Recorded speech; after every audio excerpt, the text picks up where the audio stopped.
अरे बहू रानी तो सारा सारा दिन कमरे में बंद रहती है, कोई काम भी नहीं। मैं तो बोर हो जाती हूँ, क्या करूँ। तभी मीना की सहेली रीना उससे मिलने आती है। अरे मेरे घर का भी यही हाल है। बेटा ऑफिस और बहू कमरे में बंद, समय काटे नहीं कटता। लेकिन अब सच मानो तो वक्त ही नहीं है कि वक्त से रोटी भी खा लूं। अरे बहन, मुझे भी बता दे कौन सा जादू चलाया है। मैं भी अब जिंदगी के बचे कुचे दिन आराम से काट लूं। दीवारें देख देख कर तो बोर हो गई हूं मैं। रीना मीना को एक स्मार्टफोन देती है। ये ले, ये है वो छड़ी जो जादू करती है। इसमें मैंने तेरा फेसबुक अकाउंट भी बनाया है, एंजल प्रिया के नाम से। बस अब यहाँ दोस्त बना और सबसे बातें कर। सास को पहले तो उतना समझ नहीं आता है, लेकिन धीरे धीरे वो उसकी आदत डाल लेती है। माँ जी जल्दी से खाना खा लीजिए, मुझे थोड़ा काम है। अरे तू जा, मैं खा लूंगी, अभी वक्त नहीं है। और सासू माँ मोबाइल में मुंह गड़ाए जवाब दे देती है। बहू समझ ही नहीं पाती और वहां से कमरे में चली जाती है। अचानक सास को किसी प्यारी पिंकी की फ्रेंड रिक्वेस्ट आती है। अरे वाह, ये तो कोई प्यारी सी लड़की लगती है, बात करती हूँ। सास फ्रेंड रिक्वेस्ट अपनाकर बात करने लगती है। अब क्या था, सास सारा दिन उस सहेली से बात करती, अपनी कहती, उसकी सुनती। एक दिन सास फोन पर ही सर गड़ाए। अरे बहू, जरा मंदिर के लिए थाली सजा दे, आज कीर्तन है। बहू फोन पर किसी को मैसेज टाइप करते कहती है। माँ जी क्या है, अब मुझे क्या पता कि आपको कौन कौन से भगवान की पूजा करनी होती है। तभी सास के पास कोई मैसेज आता है। अच्छा अच्छा ठीक है, रहने दे, मैं ही कर लूंगी। अब मैंने मना थोड़ी ना किया है, कर देती हूँ मैं। अब मैंने भी बोला ना कि थोड़ी देर में बात करती हूँ, तो मैं ही कर लेती हूँ, तू जा अपने कमरे में। बहू वहां से चली जाती है। सास मंदिर पहुंचती है और मंदिर की सीढ़ियों पर बैठकर सास फोन पर लिखती है। अरे मेरी बहू सारा दिन अपने कमरे में बैठी रहती है। वहां से रिप्लाई आता है। मैं आपकी बहू को तो जानती नहीं हूँ, लेकिन हाँ एक बात है, हो सकता है आपने उसे ताने दिए होंगे या फिर उसका दिल दुखाया होगा।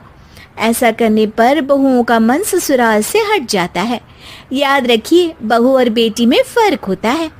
सास घर जाती है और बहू से बड़े ही प्यार से बात करती है, उसके लिए खाना बनाती है, उसे गिफ्ट में साड़ी भी देती है। जिसके बाद अगले दिन, माँ जी चलिए, आज मैं भी आपके साथ मंदिर चलती हूँ। आते वक्त भोले भैया के गोलगप्पे खाकर आएंगे। अरे हाँ बहू, ये तो अच्छा है, चलो।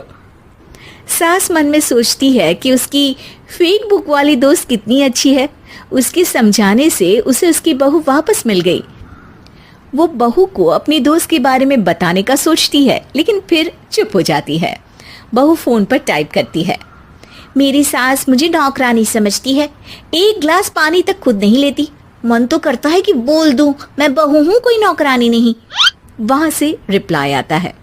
देखो, तुम्हारी सास को तो मैं भी नहीं जानती, लेकिन वो बुजुर्ग होंगी। पूरा जीवन उन्होंने घर गृहस्थी चूल्हा चौका में निकाल दिया। और फिर तुम ये भी मत भूलो कि जिस पति पर तुमको इतना गर्व है, उसे भी शिक्षा उन्होंने ही दी है। तो जिसने तुम्हें इतना दिया, क्या तुम उनकी थोड़ी सी सेवा नहीं कर सकती? बहू भी अगले दिन से सास का सारा काम करती, उनके पैर दबाती, उनका ख्याल रखती, उनके साथ घूमने जाती। एक दिन सास, बहू ये लो मेरा हीरे का हार। पहले तो सोचा था कि अपनी बेटी को दूंगी, लेकिन आज जब मेरे हाथ पैर में दर्द था तो तुम मेरा साथ दे रही थी। समय पर खाना पानी देकर तुमने ही मेरा बुढ़ापे में साथ दिया। उसके हिस्से का बहुत कुछ मैं उसे दे चुकी हूँ, लेकिन ये अब तेरा। बहू तो ये देखकर खुशी से उछल ही जाती है। वो सास को गले लगाकर कहती है। माँ जी, आज सच में बहुत अच्छी है।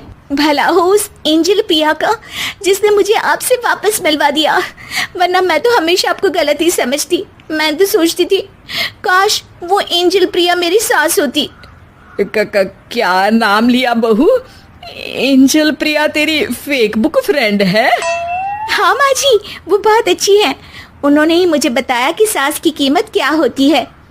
अरे बहू, कहीं तू प्यारी पिंकी तो नहीं? जी माँ जी, मैं ही हूँ प्यारी पिंकी। क्यों? सास बहू को गले लगाकर कहती है। मैं भी यही सोचती थी कि काश प्यारी पिंकी मेरी बहू होती। शुक्रिया बहू।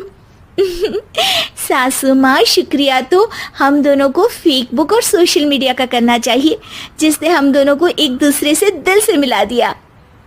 अब तक दोनों को समझ आ गया था कि जो खुशी वो बाहर ढूंढ रहे थे, सच में तो वो उनके घर में ही थी।